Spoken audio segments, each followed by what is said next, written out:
Hi, my name is Linsdau. I'm a polar explorer and motivational speaker. Today we're going to talk about the backpacker issue where a young man almost lost his life.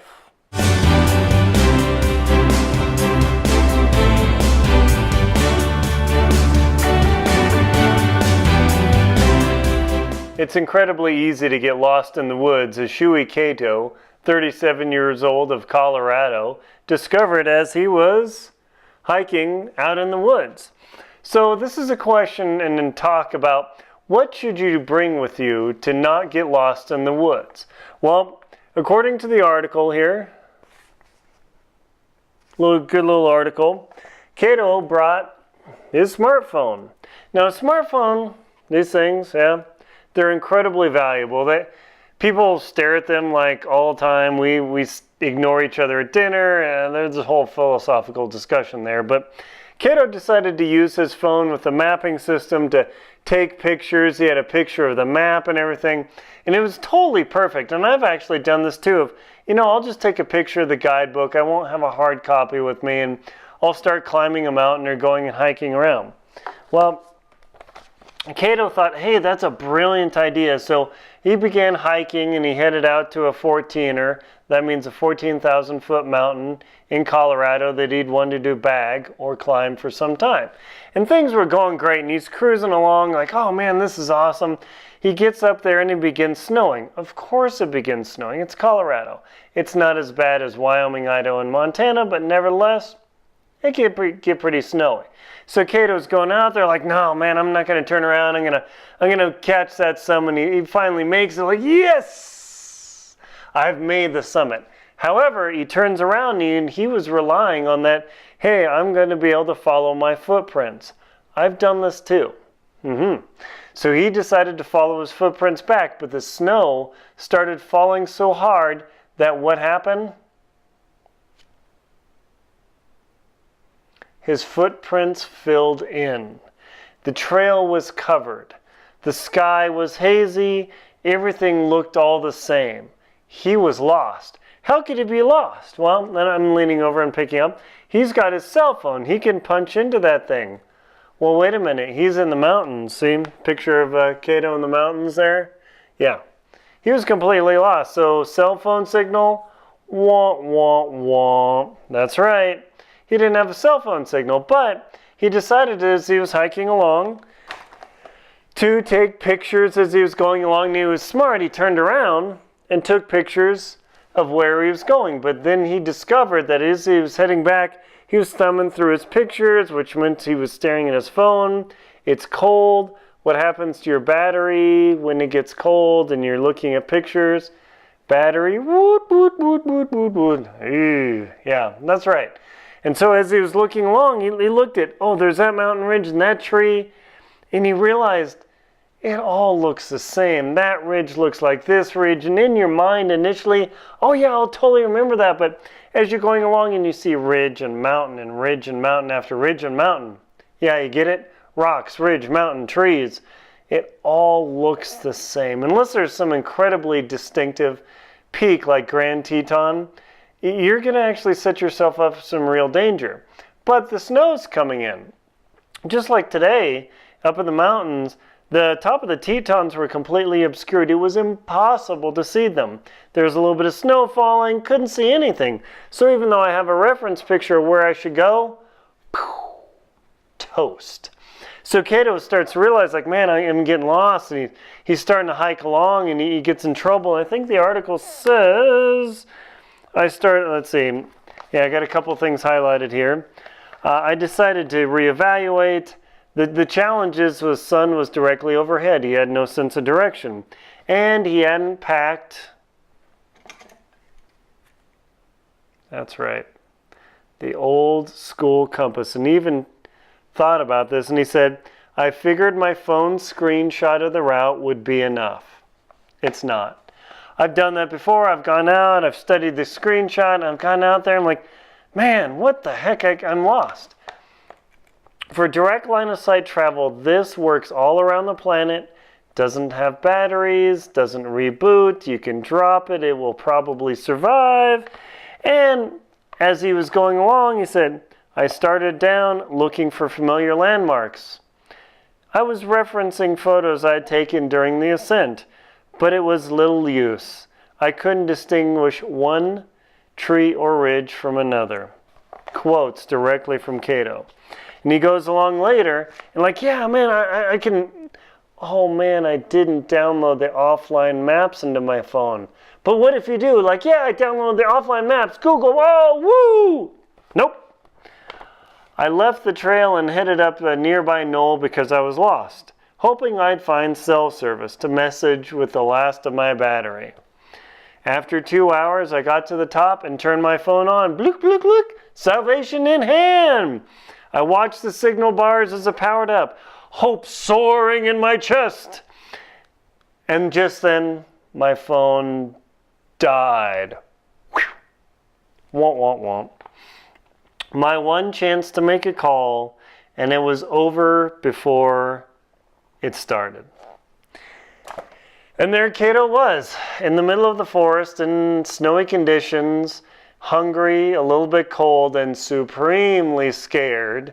And there he was with his phone, which now, how much does the iPhone Max S cost? Like $1,100? That thing costs as much as a laptop. And now it was reduced to a paperweight, a frisbee, a puck. Could be a signal mirror. Let's see. Maybe. Can maybe be a signal mirror. Here, let's try this. Yeah. Not working too well. Great. Now what do? You've got an $1,100 signal mirror that, of course, you're obsessed. You don't want to break it. You don't want to lose it. Now, one of the tricks you could have done is if you buy one of those little $10 power bricks that you can plug into your phone, sweet, you might be able to get that thing up. One of the things when you get lost, when you try and make a phone call, it takes a lot of signal to actually make a phone call on your cell phone. But you can actually get through on cellular text messaging much easier than a phone call. Some areas even have emergency 911 texting ability. I live in Teton County and we actually have that. Now be careful. You send that text message out to 911 is just like calling. So this is something that you really only want to do in an emergency. Like, I might die, somebody might die, major bad things will happen, then use that system. But be mindful, not everywhere in the country has the E911 system for texting. Great. Now you might say, Aaron, what if I have a satellite device? Yes. I have actually started carrying this thing a lot, much more than my phone, because the only thing my phone is to me is, I keep setting it down here, the only thing my phone is to me is something to take pictures. If I happen to have cellular service, I might take a picture to share it with somebody, but I do not rely on this thing at all. This is a very low-grade emergency device. Has it been used to save thousands and countless, whatever thousands of lives? Absolutely. But I have been in tons of places where this thing totally doesn't work. Either it freaks out, the battery dies, there's no service, who knows what happens. This thing, the Garmin InReach Explorer Plus, this is a whole other story. Now, when I'm going out with this, I always go out with this because what happens when the battery dies on this? Or, like in Antarctica, I could get pretty good satellite service. On Denali, huge mountain in Alaska with tons of open sky, sometimes it would take half an hour to get a message out. So even though this is really great and the basic plan costs less than $20 a month, the device is $450, but this thing is so cool. I can text on satellite message, say, here I am, I'm okay, I might be out late, no big deal. But again, I always warn people, do not rely on this. And I tell friends and family and girlfriends, like, look, I might be late. If I don't send a message, it doesn't mean anything. Just like with Spot, Garmin, Delorme or Delorme, however you want to pronounce it, you do not want to utterly rely on these devices because what happens when the signal doesn't go through? Do people freak out? Do you rely on it? Like, oh yeah. Now this has two-way messaging.